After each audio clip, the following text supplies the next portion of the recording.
श्री कृष्णं वंदे जगद्गुरु। इदम श्री सद्गुरुवे नमः। वाङ्मय नंबर 8। ईश्वर कौन है, कहाँ है, कैसा है। Audio number 47। अध्याय 7। कल गुरुदेव ने हमें बताया कि हम लोग सोचते हैं कि हमारा ईश्वर रूठा हुआ है और हमको उसे मनाने की जरूरत है, परंतु ऐसा नहीं है। वास्तव में हमें अपने आप को मनाना है, यानी अपने ऊपर कार्य करना है और अपनी कॉपी की खुद ही चेकिंग करनी है कि हम कहाँ गलत हैं। और अगर हमने सही अर्थों में अपने ऊपर कार्य कर लिया तो समझना चाहिए कि ईश्वर हमसे प्रसन्न है। भाव संवेदनाओं की बात करते हुए गुरुदेव कहते हैं, मनुष्य की सर्वोत्तम संपत्ति उसकी भावनाएं हैं। इन्हीं से ही व्यक्ति को मान और सम्मान मिलता है। अन्य जीवों की भाव संवेदनाएं व्यक्त करते हुए गुरुदेव ने हमें कई एग्जाम्पल्स भी दिए और ये भी बताया कि पेड़ पौधों में भी प्राण है। हम ये न समझे कि वृक्ष जड़ हैं और हम उनके साथ जड़ जैसा बर्ताव करें तो यह अनुचित है। आइए इसी क्रम में आगे पढ़ते हैं। केतकीयम भारतीय शब्द भी इसी मान्यता का प्रतिपादक है कि प्रत्येक वृक्ष के फूलों में नर और मादा किस्में होती हैं और उन दोनों के संयोग से ही उनकी वंशावली का विकास होता है। कई बार यह माध्यम पशु पक्षियों और हवा आदि के द्वारा भी बनता है, पर यह संयोग प्रत्येक दशा में आवश्यक है। बीज कांड में फल का विकास गर्भकोश में पड़े वीर्य से बच्चे के विकास जैसा ही होता है। वृक्षों में जीवन के अस्तित्व का सबसे बड़ा प्रमाण उसका विश्लेषण है। जिस प्रकार जीवित प्राणी प्रोटोप्लाज्मा नामक तंत्र से बना होता है, उसका सबसे सूक्ष्म कण सेल कहलाता है, उसी प्रकार वनस्पति के सबसे छोटे अणु का नाम जीवाणु अर्थात बैक्टीरिया है। इन्हें एक कोशिका वाले पौधे कहा जा सकता है और वह इतने सूक्ष्म होते हैं कि माइक्रोस्कोप की सहायता के बिना देखे नहीं जा सकते और सेल्यूलोज वाले भाग को पचाने का काम करते हैं।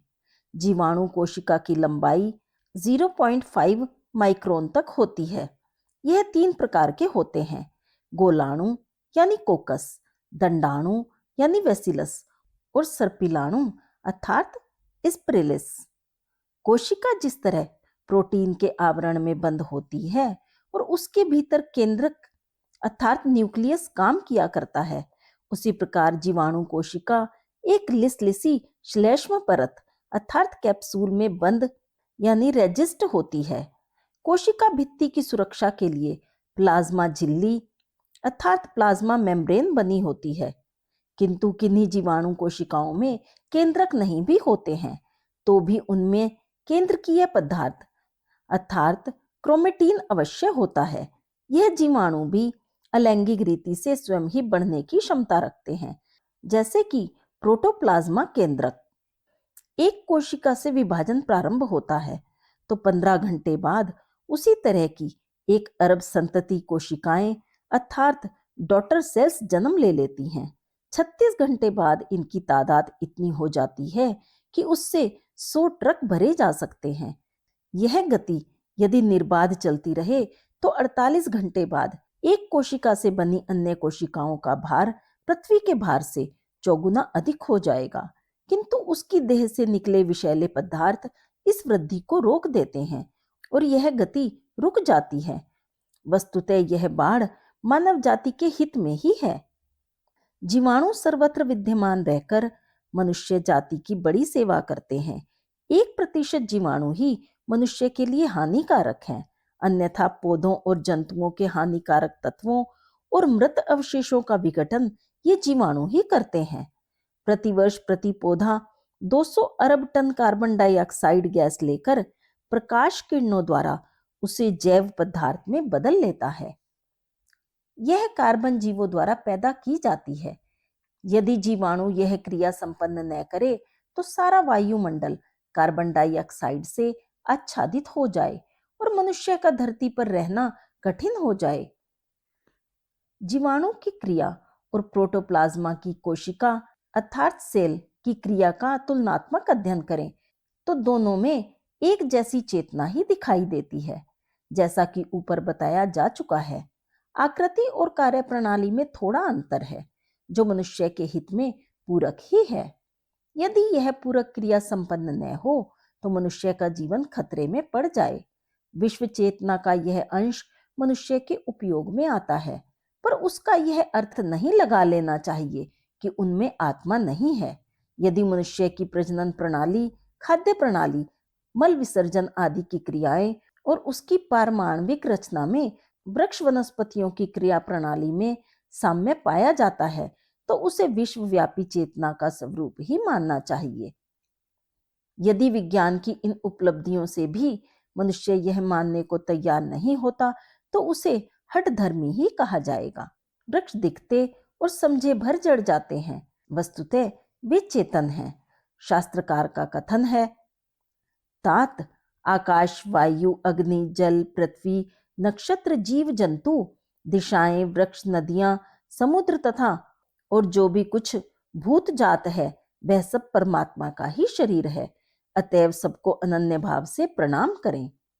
भक्ति सूत्र श्लोक 26। उपर्युक्त सूक्त में आचार्य संकेत करते हैं कि एक ही चेतन आत्मा सब में विद्यमान है। यह अनुभव करते हुए हमें विराट ब्रह्म की असीम चेतना अपने चारों ओर फैली देखनी चाहिए और सबके साथ सहृदयतापूर्ण व्यवहार करना चाहिए। स्थूल दृष्टि से यह बात कुछ असंगत सी प्रतीत होती है कि जड़ को भी चेतन माना जाए। नदियां, पहाड़, दिशाएं, नक्षत्र भी जीवधारी हो सकते हैं। इन्हें थोड़ा जटिल कहा जा सकता है, पर वृक्ष वनस्पति के बारे में तो अब विज्ञान को भी इस बात का संदेह नहीं रहा कि उनमें जीवन नहीं है। जीवधारियों के सारे लक्षण उनमें पाए जाते हैं। श्वास क्रिया गति और जीवन का प्रथम लक्षण है।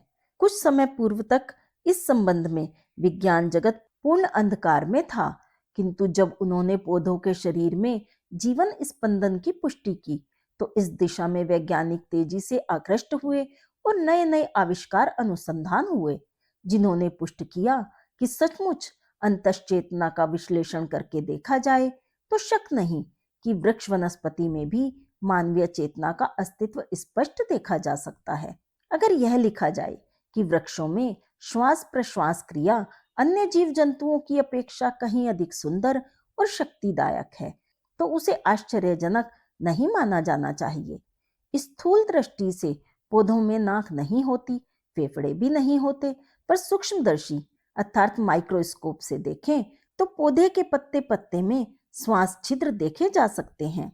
इन छिद्रों में से ही वे श्वास लेते हैं। यह अलग बात है कि प्राकृतिक संतुलन बनाए रखने के लिए पौधे मनुष्य और अन्य जीवधारियों द्वारा छोड़ी हुई दूषित वायु कार्बन डाइऑक्साइड ग्रहण करते हैं और एवज में उनके लिए अमृत तुल्य ऑक्सीजन निकालते हैं। कार्बन डाइऑक्साइड मूर्छित और अर्धचेतन रखने वाली गैस है। इसी का प्रभाव है कि वृक्ष संधि योनि में अचेत और मूर्छित पड़े रहते हैं। यदि प्रकृति ने ऐसा नहीं किया होता तो वृक्षों के पास कोई नहीं जाता, अपशब्द बकता या उन्हें काटता तो अपने डाल रूप हाथ से वे जोर से तमाचा मार देते। ऐसा न कर प्रकृति ने किसी कर्मवश उन्हें अन्य जीवधारियों का पोषक बनाया। कर्मफल का सिद्धांत परमात्मा की न्याय व्यवस्था का अटल नियम है।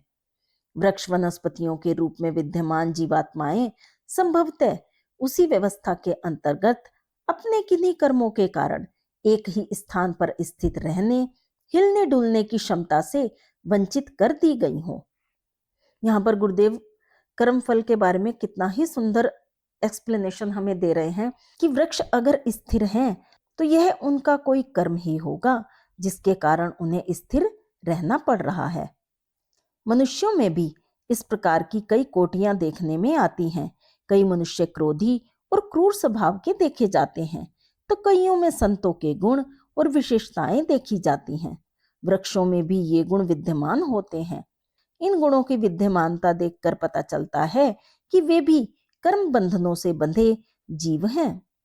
उनकी प्रकृति कैसी भी क्यों न होती हो, ऐसी क्रूर कर्मा एक वृक्ष का वृतांत लिखते हुए मेडागास्कर द्वीप की यात्रा करने वाले प्रसिद्ध फ्रांसीसी खोजी डॉक्टर नेल्सन ने वहां पाए जाने वाले मनुष्य भक्षी वृक्ष का उल्लेख किया है। नेल्सन ने लिखा है कि 25 से 30 फीट अर्थात 8 से 10 मीटर तक ऊंचे इन वृक्षों में थाली जितना एक बड़ा आकर्षक फूल होता है। दुष्ट और पापी लोग भोले भाले सज्जनों को एक मिथ्या आकर्षण में बांधकर ही तो लूटते हैं। इन वृक्षों का सुंदर फूल देखकर जो भी पक्षी या मनुष्य वहां पहुंच जाता है, वृक्ष एक एक फुट से भी बड़े कांटे उसके शरीर में चुभाकर उसका रक्त चूस लेता है और उसके निर्जीव शरीर को फेंक देता है। रक्त चूसने के कुछ समय बाद तक वह फूल आकार में बड़ा हुआ रहता है। धीरे धीरे रक्त शरीर में पच जाता है, तब यह सामान्य स्थिति में आ जाता है। ऑस्ट्रेलिया, मलाया, श्रीलंका और भारतवर्ष के असम, बंगाल क्षेत्र में घटपर्णी नामक वृक्ष भी ऐसा ही होता है। इसके फल में एक प्रकार का चिपचिपा तरल द्रव लगा रहता है। कीड़े मकोड़े पक्षी उसे खाने बैठते हैं तो फल अपना मुंह बंद कर लेता है और उस दबाए हुए पक्षी या कीड़े को चूस डालता है। इस तरह के राक्षस वृक्ष संसार के और भी दूसरे भागों में पाए जाते हैं, पर उनका उल्लेख कोई आवश्यक नहीं है। दुष्टताएं तो मनुष्य जाति में भी बहुत हैं, उन्हें ठीक किया जाना चाहिए। पौधों में जीवन के अस्तित्व का सबसे बड़ा प्रमाण है वे पौधे जिन्हें विज्ञान कभी तो पौधे कहता है और कभी जीव जंतु। हाइड्रा एक ऐसा जंतु है जो देखने में सूखी लकड़ी सा लगता है। इसके कई मुंह होते हैं, हर मुंह में कई कई बाल होते हैं।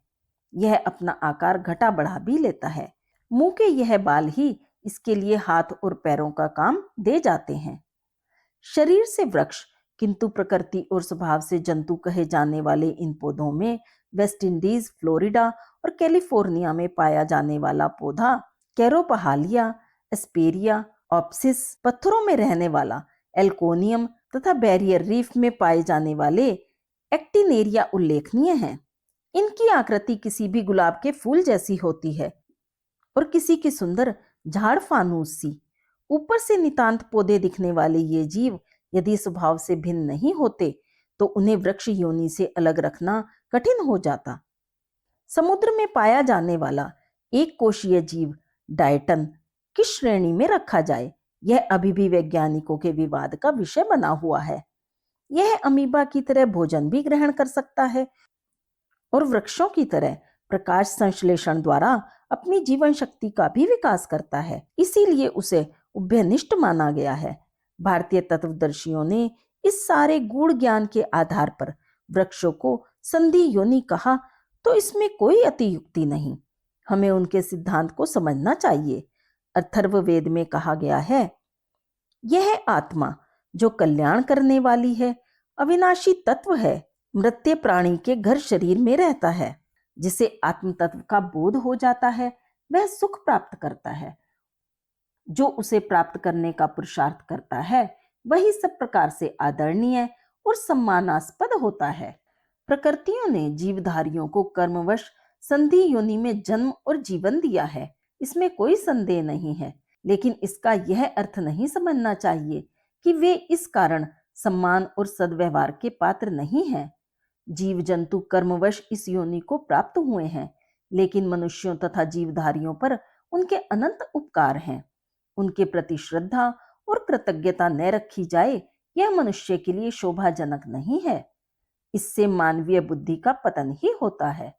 वृक्ष वनस्पति के प्रति श्रद्धा और पूज्य भाव की परंपरा को बनाए रखने में मनुष्य की भाव प्रवणता झलकती है, न कि अंधविश्वास और रूढ़िवादिता। यह भाव प्रवणता केवल अपने सहचर सज्जनों के प्रति ही नहीं, बल्कि सभी वस्तुओं के प्रति व्यक्त की जानी चाहिए। पश्चिमी देशों में वृक्ष वनस्पतियों के साथ सहृदयता और सद्भाव व्यक्त कर उन पर होने वाले प्रभावों के बारे में काफी प्रयोग किए गए हैं। सद्भाव संपन्नता विकसित चेतना का प्रमाण। सर्वत्र सब प्राणियों में व्याप्त ईश्वरीय सत्ता के दर्शन स्थूल नेत्रों से नहीं किए जा सकते। उसका दर्शन और आनंद पाने तथा लाभ उठाने के लिए तो अपनी ही अंतश्चेतना को विकसित करना होगा। अंतश्चेतना को विकसित करने का आधार अपने स्वार्थों की संकीर्ण सीमा को तोड़कर समष्टि चेतना तक अपनी भाव की परिधि व्यापक बनाना है। अपने ही समान सब आत्मा है, सब में एक ही परमात्मा का वास है। आस्थाओं का विकास जब इस स्तर तक कर लिया जाता है तो व्यक्ति ईश्वर सामीप्य की आनंदानुभूति करने योग्य बन जाता है। यदि स्वार्थों और क्षुद्र वासनाओं के कारण दिग्भ्रांत न हुआ हो तो व्यक्ति का मूल स्वभाव सबके साथ तादात्म्य स्थापित करने का है, लेकिन स्वार्थ और वासनाओं के कारण ही व्यक्तिवाद, मोह, स्वजनों से आसक्ति आदि दोष उत्पन्न होते हैं। पिछले दिनों दर्शन क्षेत्र में इसी आधार पर उपयोगितावादी विचारधारा प्रतिष्ठापित की गई। उपयोगितावादी दर्शन के विश्व विख्यात प्रवर्तक जॉन स्टुअर्ट मिल ने अपने सिद्धांत की व्याख्या करते हुए लिखा है, संसार में सबको सुख या आनंद की खोज है। सुख जीवन का लक्ष्य है और यह स्वाभाविक है कि मनुष्य आजीवन उसकी खोज करे। कई बार ऐसी परिस्थिति आती है जब हमें एक सुख दूसरे से अधिक अच्छा लगने लगे तो हमारे लिए वही इष्ट हो जाता है, भले ही उसको प्राप्त करने में अशांति का सामना करना पड़े। मनुष्य सुख चाहता है। वस्तुएं चूंकि उन सुखों की माध्यम है, इसीलिए हम वस्तुओं का संग्रह करते समय भी केवल सुख प्राप्ति का प्रयत्न करते हैं। इससे यह सिद्ध होता है कि आनंद मनुष्य जीवन में प्रमुख है, आचरण अप्रमुख। यदि मांस खाने से सुख की वृद्धि हो सकती है तो मांस खाना बुरा नहीं। यदि काम वासना की अधिक तृप्ति के लिए सामाजिक मर्यादाएं तोड़ी जा सकती हैं तो वैसा करना पाप नहीं। धन अधिक और अधिक सुख देने में सहायक है, इसीलिए अधिक धन कमाने में यदि प्रत्यक्ष किसी पर दबाव न पड़ता हो तो वैसा किया जा सकता है। अर्थात झूठ बोलकर, कम तोलकर, मिलावट आदि जितने भी व्यापार के भ्रष्ट नियम हैं वे पाप नहीं हैं, यदि हमारे सुख की मात्रा उनसे बढ़ती हो। बड़ी बलवान शक्तियों द्वारा कमजोर छोटी शक्तियों का शोषण इस सिद्धांत का ही समर्थित व्यवहार है। जॉन स्टुअर्ट मिल और उनके सब अनुयायी इसके लिए प्रकृति को प्रत्यक्ष स्वयंभू उदाहरण देते हैं और कहते हैं कि बड़ी मछली छोटी को खाकर अपनी शक्ति बढ़ाती है, बड़ा वृक्ष छोटे वृक्ष की भी खुराक हड़प लेता है। इन सब बातों को सुनकर मनुष्य के लिए भी उपयोगितावादी सिद्धांत का समर्थन होता है। जहां तक सुख की चाह का प्रश्न है, जॉन स्टुअर्ट मिल के सिद्धांत का कोई भी विचारशील व्यक्ति खंडन नहीं करेगा। हम दिन रात आनंद के लिए भटकते हैं, पर हमने शुद्ध आनंद की व्याख्या और उसकी प्राप्ति के प्रयत्न किए कहां? दुख के प्रमुख कारण हैं, पहला अशक्ति, दूसरा अज्ञान और तीसरा अभाव। यदि संपूर्ण जीवन को इकाई मानकर देखें और इन तीनों कारणों को दूर करने के प्रयत्नों पर विचार करें तो संयम, स्वाध्याय आदि के द्वारा ज्ञान वृद्धि और श्रम एवं क्रमिक विकास ही वे उपयुक्त साधन दिखाई देते हैं जिनके अभ्यास से इन्हें दूर किया जा सकता है और आनंद प्राप्ति की अपनी क्षमताओं का विकास किया जा सकता है। आनंद वृद्धि के लिए उपयोगितावादी सिद्धांत हमें निरंतर भौतिकता की ओर अग्रसर करते हैं और हमारी आध्यात्मिक आवश्यकताओं को उस तरह भुलावा देते हैं जैसे रेगिस्तान के शुतुरमुर्ग शिकारी को देखकर अपना मुख बालू में छिपाकर अपनी सुरक्षा अनुभव करते हैं। आज के संसार में बढ़ रही अशांति और असुरक्षा इस सिद्धांत की ही देन है। प्रकृति में बड़ी शक्तियों द्वारा छोटी शक्तियों के शोषण के सिद्धांत अपवाद मात्र हैं। अधिकांश संसार तो सहयोग और सामूहिकता के सिद्धांत पर ही जीवित है। उस क्षण की कल्पना करें जब सारे संसार के लोग बुद्धि भ्रष्ट हो जाएं और परस्पर शोषण पर उतर आएं तो सृष्टि का विनाश एक क्षण में हो जाए। हम प्रकृति को सूक्ष्मता से देखें तो पाएंगे उसका अंतर्जीवन कितना करुणाशील है। छोटे छोटे जीव जंतु, वृक्ष, वनस्पतियां भी किस प्रकार परस्पर सहयोग और मैत्री का जीवन यापन कर रहे हैं। मानवीय सभ्यता तो जीवित ही इसीलिए है कि इतने भौतिक विकास के बाद भी हम मनुष्य के प्रति प्रेम, दया, करुणा, उदारता, सहयोग और सामूहिकता के संबंध को तोड़ नहीं सकते। गांवों के किसानों से कोई पूछे कि वे एक खेत में कई फसलें मिलाकर क्यों बोते हैं तो उपयोगितावाद के सिद्धांत का खंडन करने वाले तथ्य ही सामने आएंगे। जवाहर और अरहर साथ साथ बोई जाती हैं। मूंग, उड़द और लोबिया आदि दालें भी ज्वार के साथ बोई जाती हैं। ज्वार का पौधा बड़ा होता है यदि उपयोगितावाद प्रगतिगत या ईश्वरीय नियम होता तो वह इन दालों को पनपने न देता। होता यह है कि दालों को ज्वार के पौधों के साथ बढ़ने और हष्ट-पुष्ट होने में सहायता मिलती है। उधर ज्वार को नाइट्रोजन की आवश्यकता होती है, सो वह काम अरहर पूरा करती है।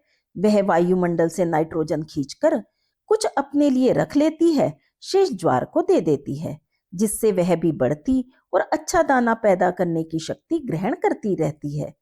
हमारे देश का सामाजिक ढांचा इसी दृष्टि से बनाया गया है।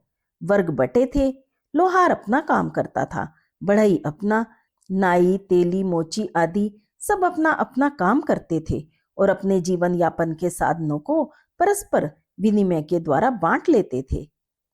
इस तरह परस्पर स्नेह, आत्मीयता और प्रेम भाव बना रहता था। तब मुद्राओं का ऐसा प्रचलन न था। आज मुद्रा स्वयं ही एक समस्या बन गई है और इस प्रकार का सहयोग न होने से आर्थिक खींचातानी पैदा हो रही है। साम्यवाद और पूंजीवाद का संघर्ष परस्पर सहयोग के सिद्धांत की अवहेलना के फलस्वरूप ही है। बेल वृक्षों के सहारे ही बड़े अच्छे ढंग से बढ़ती हैं। उसे किसी घने वृक्ष की छाया न मिले तो बेचारी का जीवन ही संकट में पड़ जाए। यहाँ बड़ा छोटे के हितों की रक्षा करता है। अमर बेल बेचारी जड़हीन होने से स्वयं सीधे आहार नहीं ले सकती, इसके लिए उसे बड़े वृक्षों का ही संरक्षण मिलता है। जिनके पास भी साधन और संपत्ति हैं, वे उसे अपनी ही न समझकर अपितु समस्त वसुधा की समझकर आवश्यकतानुसार उदारता पूर्वक अल्प विकसितों को बांटते रहें तो विषमता उत्पन्न ही क्यों हो। आर्थिक साधन ही नहीं, विद्या, बुद्धि, कला, कौशल, स्वास्थ्य, सौंदर्य आदि मानवीय विशेषताएं भी एकत्र नहीं होनी चाहिए। हमारे पास जो भी योग्यता हो उसे पिछड़े वर्ग के विकास में स्वेच्छा पूर्वक दान करना चाहिए। गुरुदेव ने हमें हमेशा ही देने के भाव को समझाया है कि हम हमेशा लेने की बात ना करें, अपितु देने की बात करें, और वही जीवन का सच्चा सुख है। इसके आगे का स्वाध्याय क्रमशः अगले ऑडियो में करते हैं। सभी को प्रणाम। 21वीं सदी उज्जवल भविष्य। भारत माता की जय। वंदे मातरम। वाङ्मय अर्थात साहित्य, शब्द, विचार और भावनाओं का दिव्य संग्रह। युग ऋषि पंडित श्री राम शर्मा आचार्य जी की इस धरोहर को ऑडियो रूप में सुनने के लिए चैनल को लाइक करें, सब्सक्राइब करें और नोटिफिकेशन ऑन करें। गुरुवाणी जन जन तक पहुँचाएं। हृदय से धन्यवाद।